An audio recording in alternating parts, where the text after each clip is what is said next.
Hello बेटा। आज हम लोग करने जा रहे हैं क्लास 10 का चैप्टर 2 पॉलिनोमियल पूरा डिटेल्ड एनसीईआरटी सॉल्यूशन। और इसके साथ साथ हम लोग जो भी यहाँ पर एनसीईआरटी सॉल्यूशन में जो कंसेप्ट यूज हो रहे हैं उसको भी करते जाएंगे साथ साथ। तो पूरा वीडियो को लास्ट तक देखना। और दूसरा हम लोग एक शॉर्टकट ट्रिक जो एक्स्ट्रा क्वेश्चन आते हैं रूट वाले, उस रूट वाले क्वेश्चन की एक एक्स्ट्रा ट्रिक भी हम लोग करने वाले हैं। तो वीडियो को लास्ट तक देखना।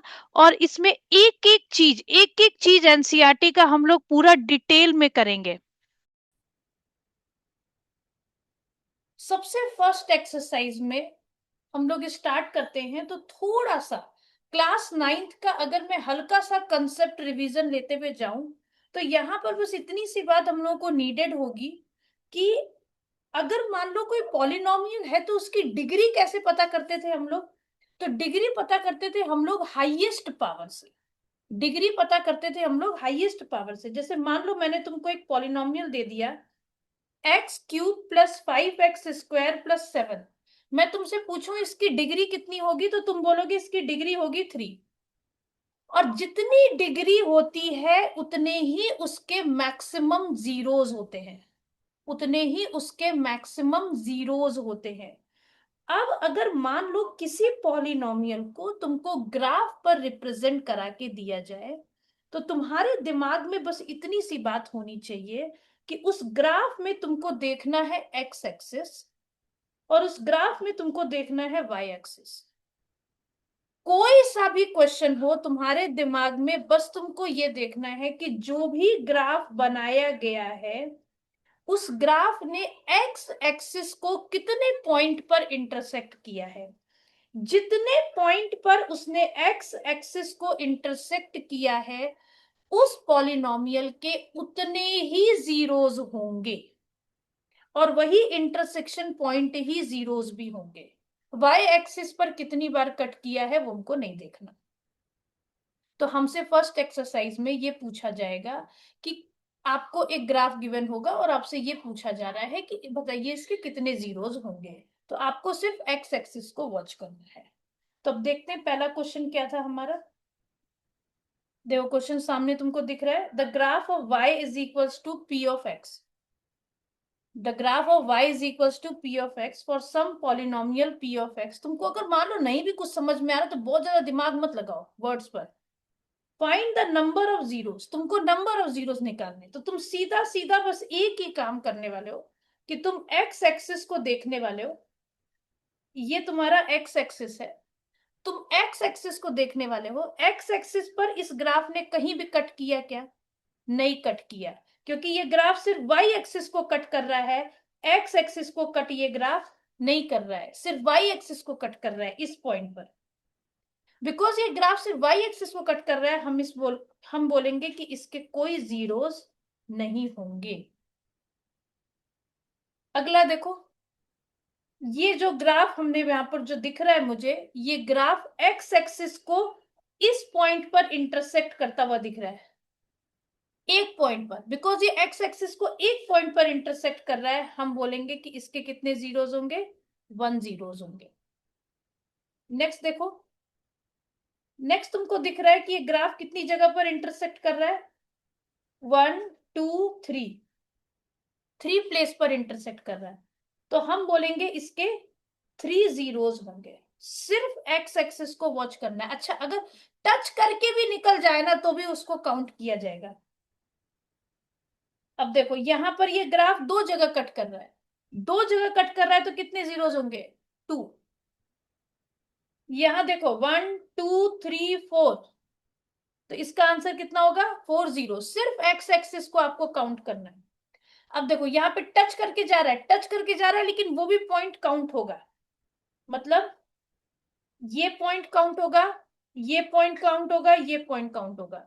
तो आप बोलोगे कितने जीरोस होंगे? 3 जीरोस।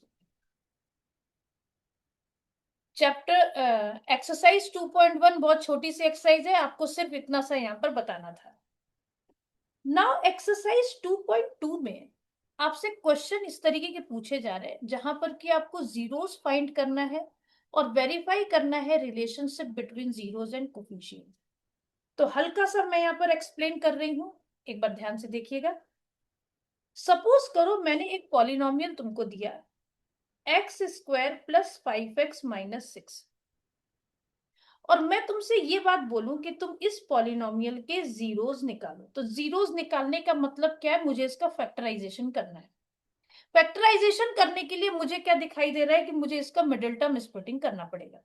मैंने इसका मिडिल टर्म स्प्लिटिंग किया, x square plus 6x minus 6, x square plus 6x minus x plus 6, x common लिया एक्स प्लस 6, माइनस 1 कॉमन लिया एक्स प्लस 6, मुझे आंसर क्या मिला, एक्स प्लस 6 और एक्स माइनस 1। इस बात का मतलब क्या हो गया कि इस पॉलिनोमियल के दो जीरोस हो गए। आपको क्या काम करना है, पूरी इक्वेशन को इक्वल टू जीरो लिखते चले जाना है। अब आप क्या बात बोलेंगे, एक बार आप लेंगे x plus 6 is equal to 0, तो x की वैल्यू हो गई -6, और दूसरी बार आप लेंगे x minus 1 is equal to 0, तो आप बोलेंगे x की वैल्यू हो गई 1। इसका मतलब आपका एक जीरो अल्फा आ गया और दूसरा जीरो बीटा आ गया। अब आपको क्या काम करना है, अल्फा बीटा निकाल लिया आपने, जीरोज निकाल लिए आपने। अब आप क्या काम करेंगे, इसका alpha plus beta minus b by a और alpha into beta c by a, इसको वेरीफाई करेंगे, क्योंकि वेरिफिकेशन के दो लॉ है, alpha plus beta minus b by a और alpha into beta c by a. अब आप एक एक स्टेप करते करते एलएचएस आरएचएस को वेरीफाई करते जाएंगे। तो सबसे पहले उसके लिए मैं ये देख लूं कि ए कितना है। तो ए यहाँ पर आपको दिख रहा है, एक्स स्क्वायर का कोफिशियंट 1 है, बी आपका एक्स का कोफिशियंट है दैट इज 5, और सी आपका कांस्टेंट टर्म है दैट इज -6। तो अब आप सबसे पहले एलएचएस लेंगे, अल्फा प्लस बीटा आप लेंगे, तो अल्फा प्लस बीटा कितना आ रहा है, -6 प्लस 1, इट इज -5। अब आप आरएचएस को सॉल्व करिए, आरएचएस आपका कितना आ रहा है, माइनस बी कितना है 5 और ए कितना है 1, तो दोनों साइड आपको -5 मिल गया, हेंस ये वेरीफाइड हो गया। नाउ नेक्स्ट, अगर अल्फा इंटू बीटा को मैं देखूं, तो अल्फा इंटू बीटा मेरा कितना आएगा, -6 इंटू 1, इट इज -6, और सी बाई ए आपका कितना आ रहा है, सी इज ऑल्सो -6, तो ये भी आपका वेरीफाई हो गया। तो आपने अल्फा इंटू बीटा को भी वेरीफाई कर दिया, अल्फा प्लस बीटा को भी वेरीफाई कर दिया। आपको इसी तरीके का काम यहाँ हर क्वेश्चन में करना है। अब ध्यान से देखिए, जैसे ये हमारी एक्सरसाइज 2.2 है, एक्सरसाइज 2.2 का फर्स्ट क्वेश्चन हमसे क्या बोल रहा है कि आप जीरोस निकालिए और उसके बाद रिलेशनशिप जीरोस और कोफिशिएंट का वेरीफाई करिए। तो आपको यहाँ जो क्वेश्चन दिख रहा है, आपको उसका फैक्टराइजेशन करना है। फैक्टराइजेशन करने के लिए तरीका आपके पास क्या है, मिडिल टर्म स्प्लिटिंग। अब मिडिल टर्म स्प्लिटिंग आप कैसे करेंगे, इसका -8 है, आप लोगों को पता है, ये मैंने पहले पढ़ा रखा है आप लोगों को। 1 को -8 से आप मल्टीप्लाई करेंगे, 1 को -8 से आपने मल्टीप्लाई किया तो आपका आंसर कितना आया, -8। अब -8 के आपको ऐसे फैक्टर बनाने हैं कि आपका आंसर कितना आ जाए, 2 आ जाए, ऐड या सब्ट्रैक्ट करने पर।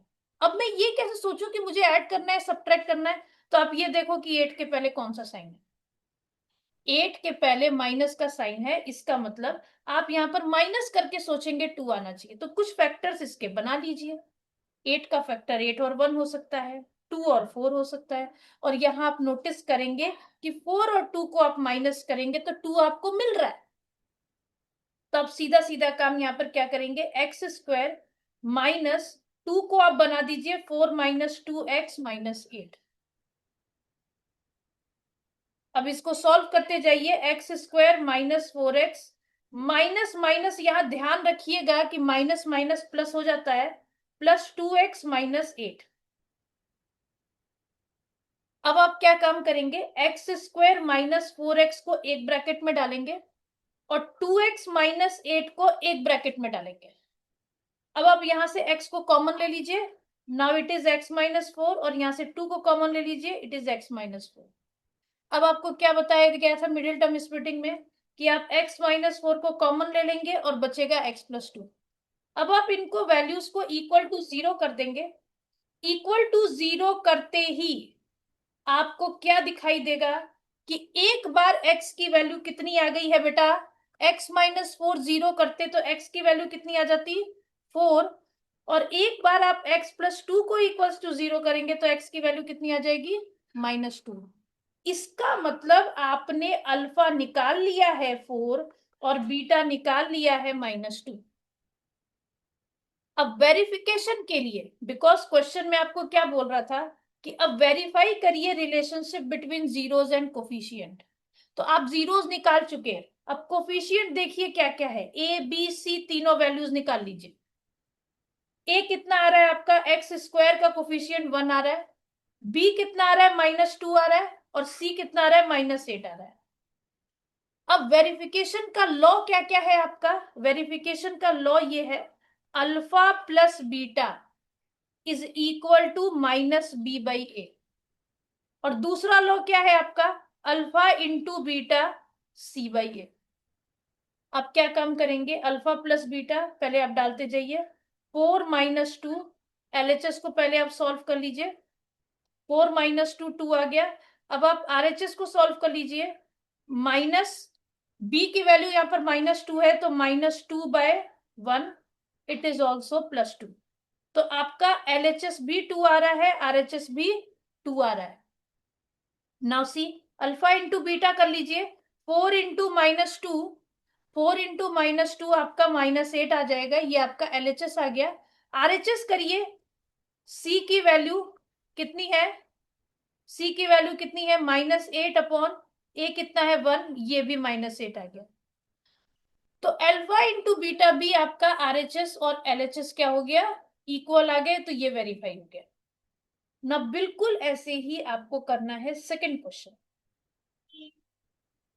सेकंड क्वेश्चन में फिर से आप देखिए, आपको ऐसा लग रहा होगा कि यहाँ मिडिल टर्म स्प्लिटिंग हो जाएगा, मिडिल टर्म स्प्लिटिंग हो जाएगा यहाँ पर।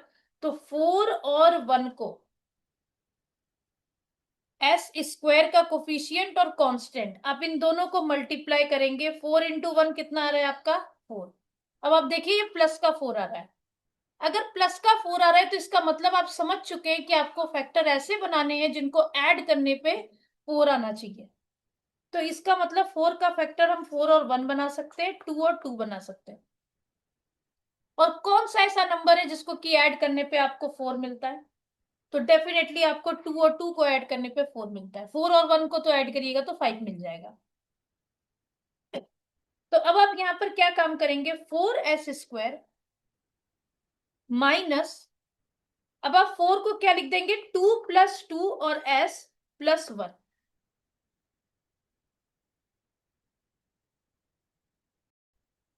अब आप क्या काम करने वाले हैं, 4s² -2s, और इस प्लस माइनस को अगेन सॉल्व करेंगे तो -2s + 1। देखो बेटा बहुत सारे बच्चे यहां पर गलती करते हैं, ये माइनस प्लस को आप मल्टीप्लाई करोगे तो माइनस ही आना चाहिए, माइनस प्लस को मल्टीप्लाई करोगे तो यहाँ माइनस ही आना चाहिए।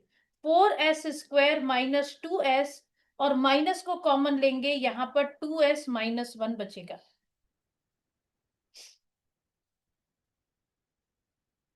अब यहां से आप 2s को कॉमन ले लीजिए तो बचेगा आपके पास 2s - 1, और 1 को कॉमन ले लीजिए तो बचेगा अगेन 2s - 1। अब देखिए ध्यान से,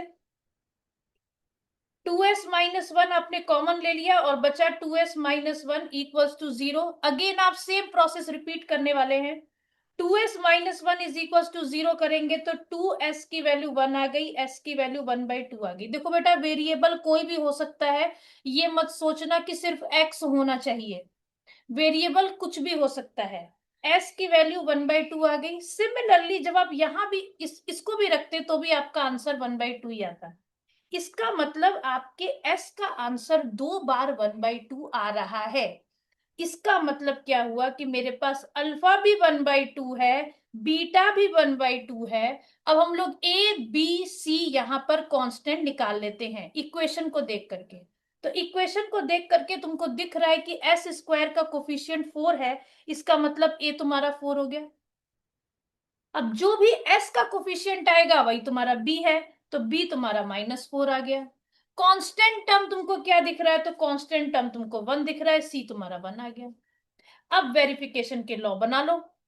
वेरिफिकेशन का लॉ क्या क्या आएगा, एक आएगा वेरिफिकेशन का law alpha plus beta minus b by a, रट लो इसको, alpha plus beta minus b by a, alpha plus beta minus b by a, बार बार करते करते याद हो जाना चाहिए तुमको ये अल्फा प्लस बीटा। अब ध्यान से देखो, यहां पर करते 1/2 प्लस 1/2, 1/2 प्लस 1/2, पहले हम लोग एलएचएस को सॉल्व कर रहे हैं, तो ये हमारा आंसर हो जाएगा 2/2 1। अब सिमिलरली आरएचएस को सॉल्व करो, आरएचएस को सॉल्व करोगे तो कितना आएगा, minus b by a, b हमारे पास में कितना था -4, ए हमारे पास में कितना था 1। अब देखो माइनस सॉरी, ए हमारे पास 1 नहीं है, ए हमारे पास 4 है, तो ये हो जाएगा -4/4। अब इसको सॉल्व करके देखो, और एक माइनस बी का अलग से सामने लगा दिया, तो ये हो गया -1, माइनस इंटू -1 कितना हो गया, +1। तो मेरा आरएचएस और एलएचएस क्या हो गया, वेरीफाइड हो गया। अब अगला देखो, दूसरा वेरिफिकेशन है alpha into beta, alpha into beta कितना होता है, c/a। अब अल्फा कितना है हमारे पास में, अल्फा मुझे पता है 1/2 है, और बीटा भी मुझे पता है 1/2 है। अगर 1/2 और 1/2 को मल्टीप्लाई करूंगे तो कितना आंसर आएगा, 1/4। मतलब अल्फा इंटू बीटा तुमको एलएचएस का आंसर मिल गया है 1/4। अब आरएचएस निकालो, आरएचएस कितना है, c/a, सी कितना है तुम्हारे पास में 1, ए कितना है तुम्हारे पास में 4, 1/4। देखो देखो ये दोनों वेरीफाई हुए कि नहीं हुए, तुम्हारा दोनों लॉ वेरीफाई होना चाहिए। ये मत सोचना कि सिर्फ अल्फा प्लस बीटा आ गया तो अल्फा इंटू बीटा को नहीं करते हैं, एक वेरिफिकेशन कर देंगे तो हमारा काम हो जाएगा, नहीं, आपको दोनों वेरिफिकेशन करने पड़ेंगे। अब नेक्स्ट देखो तीसरा क्वेश्चन, तीसरे वाले क्वेश्चन में एक ट्विस्ट है। ट्विस्ट ये है कि एक्स स्क्वायर का कोफिशिएंट तो पहले लिख दिया, लेकिन एक्स का कोफिशिएंट इन्होंने लास्ट में लिखा है, तो आपको रीअरेंज करना पड़ेगा यहां पर। तो आपको लिखना पड़ेगा 6x² -7x-3। अब देखो बेटा, ऐसा ही क्वेश्चन आरडी शर्मा में गिवन है, और जो हमारे एग्जाम में भी बहुत ज्यादा पूछा जाता है, रूट वाले क्वेश्चन। रूट वाले क्वेश्चन के मिडिल टर्म स्प्लिटिंग का एक बहुत शॉर्टकट और बहुत आसान ट्रिक मैं तुम लोगों को बताऊंगी इस वीडियो के लास्ट में, तो इसको लास्ट तक देखते रहना अगर वो ट्रिक तुमको सीखना है तो। और अभी यहां पर 6x² -7x-3 लिखना बहुत जरूरी है। क्यों, क्योंकि हम लोग जब तक इसको अरेंज नहीं करेंगे तब तक ये कैसे पता चलेगा कि मिडिल टर्म कौन सा है, स्प्लिट किसको करना है। तो मिडिल टर्म 7 है न कि 3, तो ये गलती नहीं करना है आप लोगों को। अब 6 और -3 को आप मल्टीप्लाई करिए, बिल्कुल वैसे ही जैसे अभी तक करते हुए आ रहे हैं हम लोग। तो आप 6 और -3 को अगर मल्टीप्लाई करेंगे तो आंसर कितना मिल रहा है, -18। बेटा यहीं पे ध्यान रखना है, ध्यान रखना है कि आंसर माइनस में आ रहा है, मतलब तुमको फैक्टर ऐसे सेलेक्ट करने हैं जिनको माइनस करोगे तब तुम्हारा 7 आना चाहिए। तो 18 के फैक्टर बनाते हैं, 18 और 1, 2 और 9, देखो मिल गया तुमको यहां पर, 9 और 2 को माइनस करोगे तो 7 आ जाएगा। जैसे ही फैक्टर मिल गया आगे बढ़ने की जरूरत नहीं है, हो गया हमारा काम। अब यहां पर 6x² -7 को स्प्लिट कर दो, 9 - 2 x-3। ध्यान से देखते रहना बेटा, 6x² -9x, अगेन अगेन यहां पर ध्यान दो, ये गलती होनी नहीं चाहिए हमसे कि माइनस माइनस कितना हो जाएगा, +2x-3। अब इसके बाद कॉमन ले लेते हैं, 6x² -9x एक ब्रैकेट में, प्लस 2x-3 एक ब्रैकेट में। अब ध्यान से देखो, कॉमन लेना है अभी मुझे। 6 और 9 में कॉमन 3 आ जाएगा, एक्स स्क्वायर एक्स में कॉमन x आ जाएगा, तो यहां पर बचा 3x, 2x-3। अगेन जब कुछ भी कॉमन नहीं आता है तो क्या कॉमन लेते हैं हम लोग? कुछ भी कॉमन नहीं आता है तो हम लोग 1 को कॉमन लेते हैं। अब नाउ 2x-3 एक ब्रैकेट में चला गया, 3x+1 दूसरे ब्रैकेट में आ गया। अब हम इसको सॉल्व करेंगे तो 2x-3 को एक बार 0 के इक्वल करेंगे और 3x+1 को एक बार 0 के इक्वल करेंगे। अब देखो 2x की वैल्यू कितनी आ गई बेटा? 3। x की वैल्यू कितनी आ गई? 3/2। मतलब अल्फा मिल गया मुझे। अब बीटा कैसे निकालूं? 3x is equals to -1।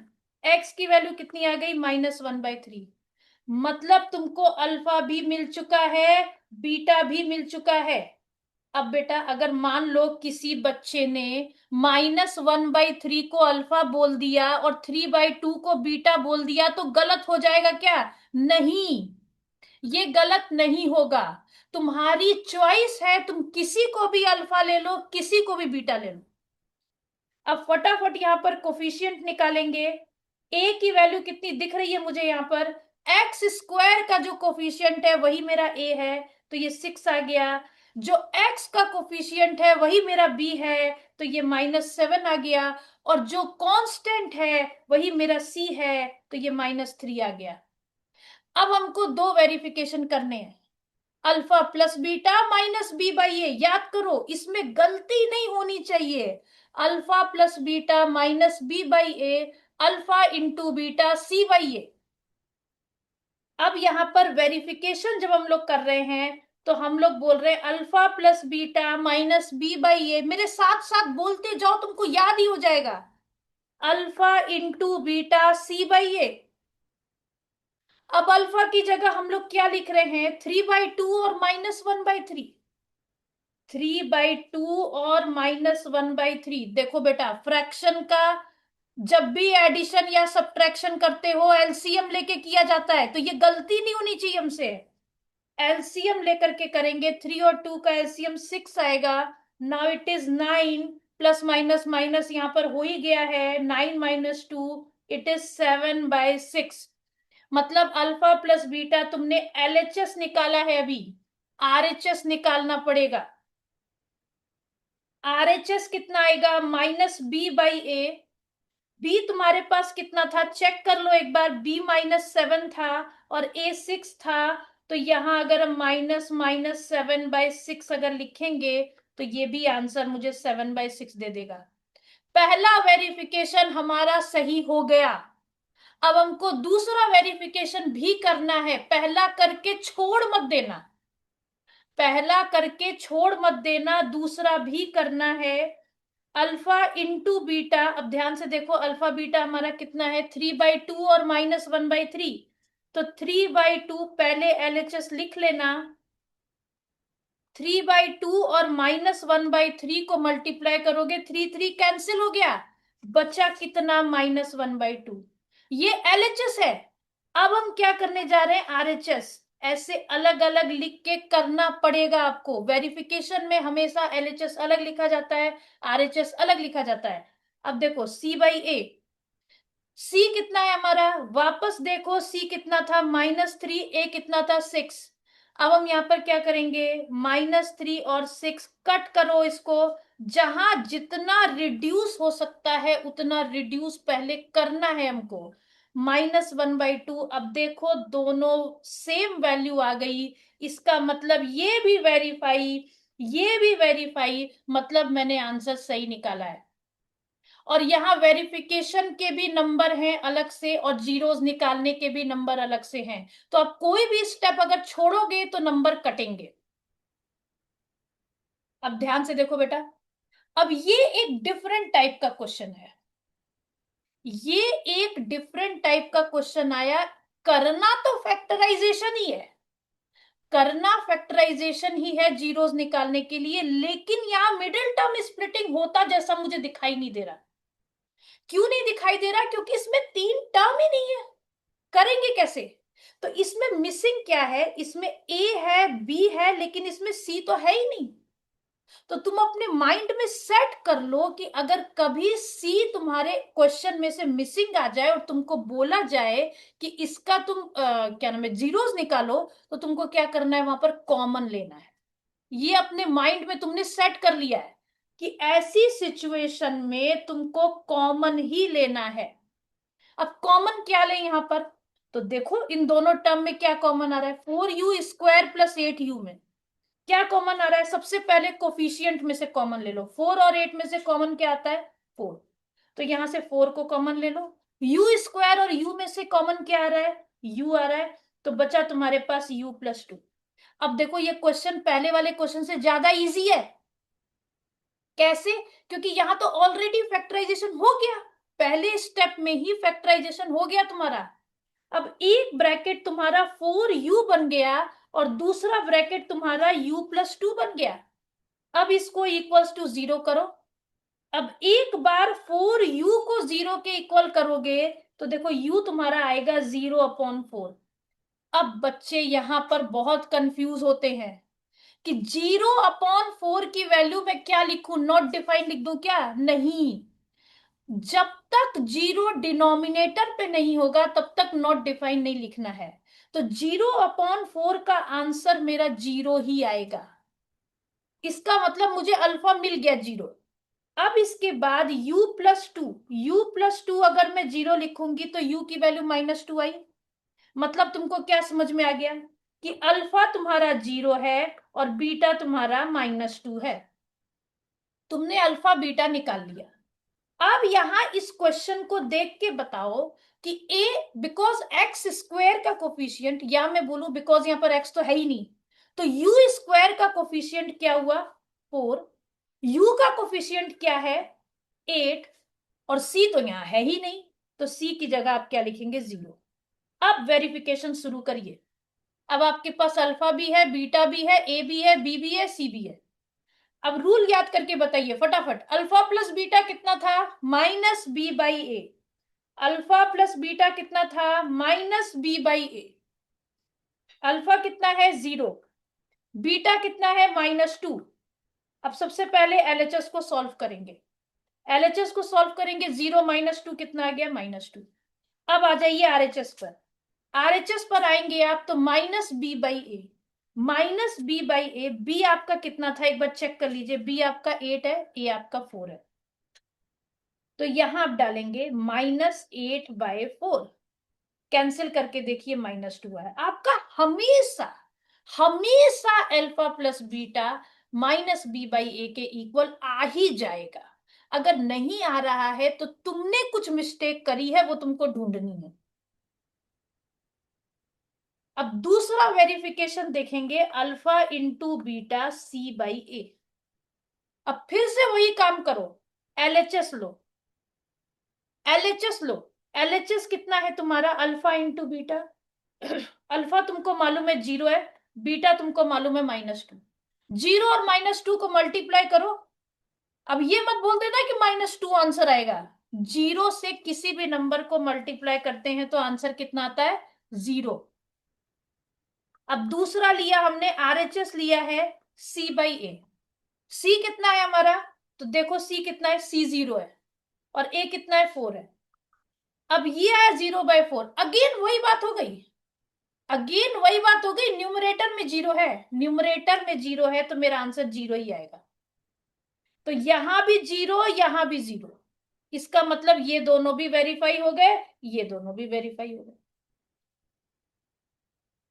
ये क्वेश्चन हर उस तरीके के क्वेश्चन के लिए था जहां पर कि तुम्हारा कांस्टेंट 0 था। अब देखो, अब यहां पे वापस देखो, यहां पर टी, यहां पर वेरिएबल है टी, और टी स्क्वायर है, कांस्टेंट है, लेकिन टी नहीं है। मतलब यहां पर ए है, ए कितना है, टी² का कोफिशियंट ये तो 1 है। टी नहीं दिख रहा, टी नहीं दिख रहा है यहां पर, मतलब बी 0 है। लेकिन सी तुमको दिखाई दे रहा है -50। ऐसा कोई भी क्वेश्चन आ जाए, मुझे जीरोस निकालने को बोला जा रहा है लेकिन उसमें बी ही नहीं है, तो हम लोग वहां पर यूज करेंगे आइडेंटिटी ए स्क्वायर माइनस बी स्क्वायर, ए प्लस बी ए माइनस बी। पढ़ के आए हो 8th में भी 9th में भी। ए स्क्वायर माइनस बी स्क्वायर ए प्लस बी ए माइनस बी। अब ध्यान से देखो, यहां पर क्या काम करने वाले हो, यहां सीधा सीधा टी को होल स्क्वायर में डाल दो, टी को होल स्क्वायर में डाल दो। और अब इसके बाद याद करना, तुमको ये बात मालूम है कि किसी नंबर के स्क्वायर रूट का अगर हम स्क्वायर करते हैं तो स्क्वायर रूट गायब हो जाता है। इसका मतलब कि 15 को हम लोग लिख सकते थे √15 का स्क्वायर। बस यही एक ट्विस्ट है इस क्वेश्चन में, इतनी सी बात तुम्हारे दिमाग में आ जानी चाहिए। अब इसके बाद ए स्क्वायर माइनस बी स्क्वायर का अगर तुम इसको अगर तुम सॉल्व करते हो तो ए प्लस बी ए माइनस बी आएगा। तो ये तुम्हारा हो गया टी प्लस √15 और दूसरा हो गया टी माइनस √15। अभी देखो रूट वाले क्वेश्चन करने वाले हैं हम लोग, रूट वाले का मिडिल टर्म स्प्लिटिंग करना डिफिकल्ट होता है। 9th में आता था तुम लोगों को क्वेश्चन, अभी मैं इसका इतना आसान ट्रिक बताऊंगी लास्ट में कि तुम लोग को इतना इजी लगेगा रूट वाला क्वेश्चन करना जिसका जवाब नहीं है। अब ध्यान से देखो, t प्लस √15 टी माइनस √15 ये तुम्हारा 0 आ गया। अब यहां पर वापस वापस तुमको t प्लस √15 को इक्वल्स टू 0 कर देना है, तो तुम्हारा t का वैल्यू आ जाएगा -√15। यही तो तुम्हारा अल्फा हो गया, ये तुम्हारा अल्फा हो गया। अब ऐसे ही बीटा निकाल लो। बीटा कैसे निकलेगा, t माइनस √15 0 हुआ, तो अब तुम्हारा t कितना हो गया, प्लस का √15, मतलब ये तुम्हारा हो गया बीटा। तो अल्फा निकल गया बीटा निकल गया, अल्फा निकल गया बीटा निकल गया। अब देखो, अल्फा निकल गया -√15, बीटा निकल गया +√15। ए बी सी तो तुम पहले ही निकाल लिए थे। अब करना क्या है, अब करना है वेरिफिकेशन। वेरिफिकेशन कैसे होगा, याद करो, alpha plus beta minus b by a. बस यही तो बार बार कर रहे हैं, बार बार यही कर रहे हैं। Alpha plus beta minus b by a, alpha into beta c by a. अब अल्फा प्लस बीटा क्या हुआ, -√15 प्लस √15। एलएचएस ही तो कर रहे हैं, एलएचएस कर रहे हैं, इसको एलएचएस को सॉल्व किए, ये आंसर 0 आ गया। अब आरएचएस करो, minus b by a, minus b by a, अब आरएचएस करो, बी तुम्हारा 0 है, तो 0 को किसी भी चीज से डिवाइड करोगे तो 0 ही आएगा। तो इसका मतलब ये भी 0 आ गया और ये भी 0 आ गया, वेरीफाई हो गया। अल्फा इंटू बीटा में क्या काम करते हैं, दोनों को मल्टीप्लाई करते हैं, -√15 और +√15 को। मालूम है रूट को रूट के सेम नंबर से मल्टीप्लाई करते हैं तो रूट गायब हो जाता है, तो प्लस को माइनस से किया तो माइनस, और √15 में से रूट को गायब कर दो, बचा 15। मतलब अल्फा इंटू बीटा तुम्हारा कितना आ गया, -15। अब आरएचएस निकालो सी बाई ए, सी बाई ए कितना हो जाएगा, सी तुम्हारा -15 है, ए तुम्हारा 1 है, तो सी बाई ए कितना हो गया, -15/1, अगेन -15। तुम्हारा ये भी वेरीफाई हो गया। देखो बेटा समझ में आ रहा है, हर क्वेश्चन वेरीफाई हो रहा है, हर क्वेश्चन वेरीफाई होगा। अगर वेरीफाई नहीं हुआ है तो तुमने कुछ गलती करी है। Now this is the last question, first question का लास्ट पार्ट है ये। और ये तुमको देख के समझ में आ रहा है कि इसमें तीनों टर्म गिवन है, इसका मतलब हम समझ गए हैं कि यहां पर मिडिल टर्म स्प्लिटिंग करना है। अब देखो, -4 को तुम 3 से मल्टीप्लाई करोगे, बिल्कुल वैसे ही जैसे पहले क्वेश्चन किए थे तुमने। तो -4 को तुमने 3 से मल्टीप्लाई किया तो तुमको मिला -12। अब तुमको फैक्टर किसका निकालना है, फैक्टर निकालना है तुमको 12 का। और ऐसा फैक्टर निकालना है कि माइनस करो तो क्या आ जाए, तो बीच वाला टर्म है 1, तो 1 आ जाए। तो ये तो दिख रहा है तुमको सामने, 4 और 3 ही तो है। 4 और 3 को मल्टीप्लाई कर रहे हो, 12 आ रहा है, तो 4 और 3 को माइनस करोगे तो 1 आ जाएगा। तो अब क्या करें, 3x² माइनस 1 की जगह लिख देते हैं 4 माइनस 3x-4। अब देखो 3x² minus 4x, minus minus क्या होता है, प्लस, प्लस 3x-4। अगेन वही प्रोसीजर, मिडिल टर्म स्प्लिटिंग जैसे करते हैं वैसे ही करना है हम लोगों को। 3x² माइनस 4x एक ब्रैकेट में डाला, 3x-4 डाला, कॉमन ले लो, x ही आएगा पहले ब्रैकेट में कॉमन, और कुछ दिखाई नहीं दे रहा है, 3x-4। और जब कुछ भी कॉमन नहीं आता तो क्या कॉमन लेते हैं, 1 लेते हैं, तो यहां पर 1 ले लो, 3x-4। उसको खाली मत छोड़ देना, वहां पर कॉमन लेना पड़ेगा। अब देखो 3x-4 एक ब्रैकेट में आ गया, दूसरे ब्रैकेट में आ गया x+1। वापस वही काम हमारा, इक्वल्स टू 0 करेंगे, 3x-4 इक्वल्स टू 0 करेंगे तो 3x हमको 4 मिलेगा, x हमको 4/3 मिलेगा। अल्फा आ गया मेरा।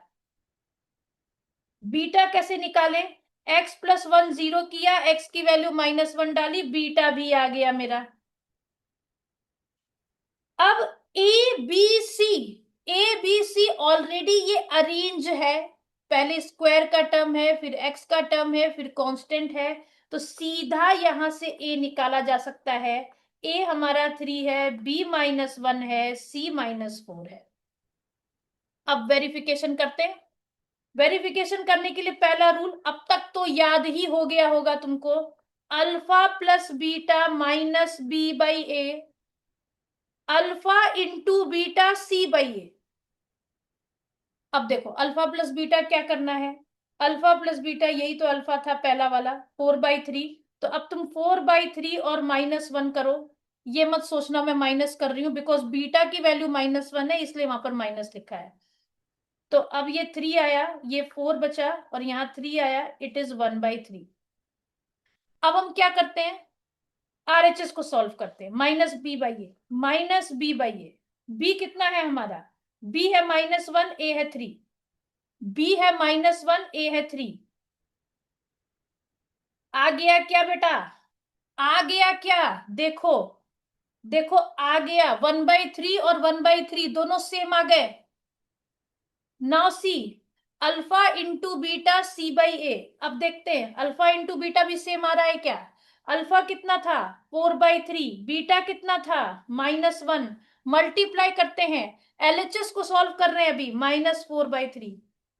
अब आरएचएस लेते हैं c/a, देखो c कितना था हमारा, c कितना है हमारा, -4 है, a कितना है हमारा, 3 है। वापस वही वैल्यू आ गई, वापस वही वैल्यू आ गई, इसका मतलब हमने सही किया है, हमसे कोई भी गलती नहीं हुई है, और ये वेरिफिकेशन हो गया।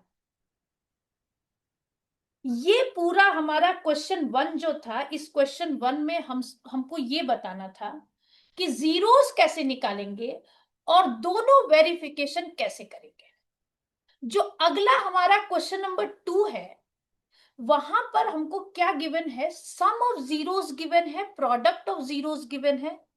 यही तो हम निकाल रहे थे, ये अल्फा प्लस बीटा क्या था, sum of zeros, alpha into beta क्या था, प्रोडक्ट ऑफ जीरोस, ये हमको गिवन है, और हमको पॉलिनोमियल बनाने को बोल रहा है। तो यहां एक छोटा सा कंसेप्ट तुमको रिवाइज करने की जरूरत है, बहुत छोटा सा कंसेप्ट, कि अगर कभी किसी क्वेश्चन में ये बोले कि फाइंड जीरोस, तो फैक्टराइजेशन कर देना। और अगर किसी क्वेश्चन में ये बोले कि फाइंड पॉलिनोमियल, तो क्या करना बेटा, ये फॉर्मूला लगा देना। कौन सा formula, x² minus sum of zero, sum of zeros मतलब alpha plus beta into x plus product of zeros. इसको बहुत अच्छे से लिख लो एक जगह, और इसको याद कर लेना। ये अगर कभी भी पॉलिनोमियल बनाने को आए तो हम यही फॉर्मूला यूज करेंगे। अगले क्वेश्चन नंबर 2 में हर पार्ट में यही फॉर्मूला यूज होने वाला है। अब देखो, find a quadratic polynomial whose sum and product sum and product of its zeros are respectively, ये रेस्पेक्टिवली वर्ड मेंशन है ना, तो तुम यहां पर ये समझना पड़ेगा तुमको कि सम ऑफ जीरोस मतलब अल्फा प्लस बीटा, तो ये पहली वाली वैल्यू है, और अल्फा इंटू बीटा ये दूसरी वाली वैल्यू है। अब कुछ नहीं करना, सीधा सीधा फॉर्मूले में इसको पुट कर देना है। X square minus alpha plus beta x plus alpha beta, बहुत ही आसान सा क्वेश्चन है। X square minus alpha plus beta की जगह 1/4 एक्स डालो, अल्फा इंटू बीटा की जगह -1 डालो।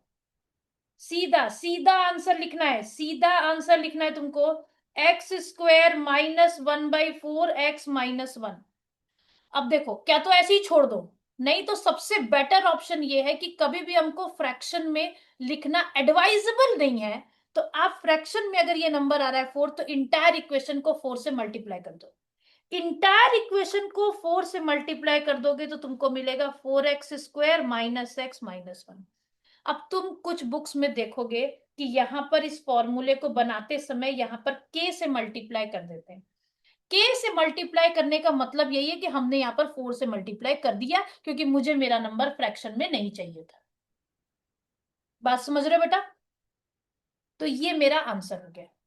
नाउ सी अगेन, बिकॉज पहले ही ऊपर क्वेश्चन में लिख दिया था कि पहला वाला नंबर तुम्हारा सम ऑफ जीरोस है और बाद वाला नंबर प्रोडक्ट ऑफ जीरोस है, तो तुम समझ चुके हो कि ये अल्फा प्लस बीटा है और ये अल्फा इंटू बीटा है। डाल दो पॉलिनोमियल में, क्या आंसर आएगा, x square minus alpha plus beta की जगह √2x डालो, और अल्फा इंटू बीटा की जगह प्लस का 1/3 डालो। अगेन 3 तुम्हारा फ्रैक्शन में आ रहा है, तो 3 से मल्टीप्लाई कर दो। इंटायर इक्वेशन को करना, लेकिन ऐसा नहीं कि खाली 1/3 को कर देना। 3x² माइनस 3√2x+1, ये तुम्हारा आंसर हो जाए। नाउ सी नेक्स्ट पार्ट देखो, नेक्स्ट पार्ट में तो तुमको alpha plus beta zero given है, इसका मतलब बी तो है ही नहीं, उसमें बीच वाला टर्म तो है ही नहीं, हम यहीं पे समझ गए। Alpha plus beta alpha into beta, तो सीधा मेरा पॉलिनोमियल क्या बना, x² माइनस 0x प्लस √5। तो 0x लिखने की कोई नीड नहीं है, तो तुम सीधा आंसर लिख दो x² प्लस √5। अगला देखो, देखो कितने आसान क्वेश्चन है ये। अल्फा प्लस बीटा 1 है, अल्फा इंटू बीटा 1 है, क्या करें हम लोग, x² माइनस 1x प्लस 1, तो कितना आंसर आ गया, x² minus x plus 1। So simple, सीधा बीच वाले टर्म पे तुमको अल्फा प्लस बीटा लिख देना है माइनस का साइन लगा के, और लास्ट वाले टर्म पे अल्फा इंटू बीटा लिख देना। अगला क्वेश्चन देखो, ये भी सेम है इसी तरीके से, x² माइनस, अब देखो ये -1/4 है, ये अल्फा प्लस बीटा है ना, ये -1/4 है, तो ये +1/4x हो जाएगा और +1/4 हो जाएगा। अगेन इंटायर इक्वेशन को 4 से मल्टीप्लाई कर दो, 4x² plus x plus 1 equals to 0। अब नेक्स्ट देखो, 4 और 1, इसमें भी वही काम करना है, ये अल्फा प्लस बीटा है, ये अल्फा इंटू बीटा है। अब देखो क्या आएगा, x² minus 4x plus 1 is equal to 0। I hope ये पूरा चैप्टर तुम लोगों को बहुत ढंग से क्लियर हो गया।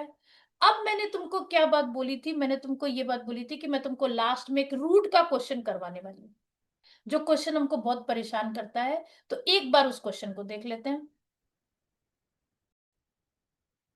तो ये क्वेश्चन अभी मैं कराने जा रही हूं, जो कि ऐसे देखने में बहुत डिफिकल्ट क्वेश्चन लग रहा है कि अगर इसका मिडिल टर्म स्प्लिटिंग करना हो तो कैसे करें।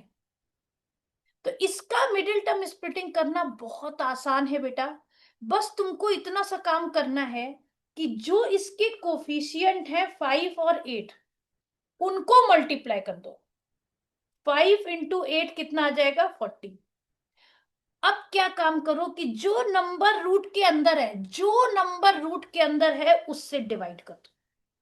अब अगर तुमने 40 से 10 को डिवाइड कर दिया, 40 से 10 को डिवाइड कर दिया, तो तुमको मिल गया 4, तुमको मिल गया 4। अब तुमको फैक्टराइजेशन करना किसका है, तुमको करना किसका है फैक्टराइजेशन, तो तुमको 4 का करना है। तो 4 के फैक्टर 4 इंटू 1 बन सकते हैं, 2 इंटू 2 बन सकते हैं, और तुम सोचो कि तुमको मिडिल टर्म क्या चाहिए, 4 चाहिए, और वो भी प्लस करने पर चाहिए, तो इसका मतलब तुम चूज करोगे 2 + 2। अब हम इस क्वेश्चन को कैसे लिखेंगे, देखो 5x² माइनस 2√10x, हमने 4 को स्प्लिट किया है 2 और 2 में, माइनस 2√10x प्लस 8। हो गया स्प्लिटिंग बहुत आसानी से। अब देखो, अब 5x² माइनस 2√10x को एक ब्रैकेट में डालना, और माइनस को कॉमन ले रहे हो तो अंदर वाले का साइन बदलना पड़ेगा, ये तो याद होना ही चाहिए। अब यहां से कॉमन कैसे ले, कॉमन लेने का भी एक तरीका है, तुम ये देखो 5 और √10, 5 और √10, 5 की टेबल में 10 आता है, तो तुम ऐसे इसको लिखो, √5 into √5x² minus 2 into √5 into √2x। अब यहां 2 और 8 में से, 2 और 8 में से तुम क्या काम कर सकते हो, 8 में भी 2 आता है, 8 में भी 2 आता है, 10 में भी 2 आता है, तो तुमको लिखना पड़ेगा 2 इंटू √5 इंटू √2x माइनस 8 को क्या लिख सकते हो, 4 इंटू √2 इंटू √2। ये इजी बनाने का मेथड हो गया कॉमन लेने के लिए। अब क्या करो, √5 और एक x कॉमन ले लो, तो तुमको मिलेगा √5x कॉमन आया, और अंदर बचा √5x माइनस 2√2। बिल्कुल ऐसे ही यहां से तुम क्या काम करो, 2 और √2 को कॉमन ले लो, तो बचेगा 2√2 बाहर आएगा, और अंदर बचेगा √5x माइनस 2√2। तो तुम्हारा फैक्टराइजेशन क्या हो गया, √5x माइनस 2√2, √5x माइनस 2√2। तो देखो ये छोटी सी ट्रिक थी जिससे रूट वाले क्वेश्चन कितने आसान हो गए। तो अब आप लोग इसकी पूरी प्रैक्टिस करिएगा, तो अब रूट वाला क्वेश्चन कभी भी तुमको हार्ड नहीं लगेगा। थैंक यू बेटा। और अगर तुमको ये वीडियो पसंद आया है तो इसको लाइक करना और सब्सक्राइब करना भूलना मत। आगे मैं इसके बाद एग्जाम्पलर के क्वेश्चन करवाने वाली हूँ पॉलिनोमियल के, तो उसका वीडियो बहुत जल्दी आने वाला है। तो अगर तुम सब्सक्राइब करके रखोगे तो तुमको तुरंत पता चल जाएगा कि कब वो वीडियो आया। थैंक यू बेटा।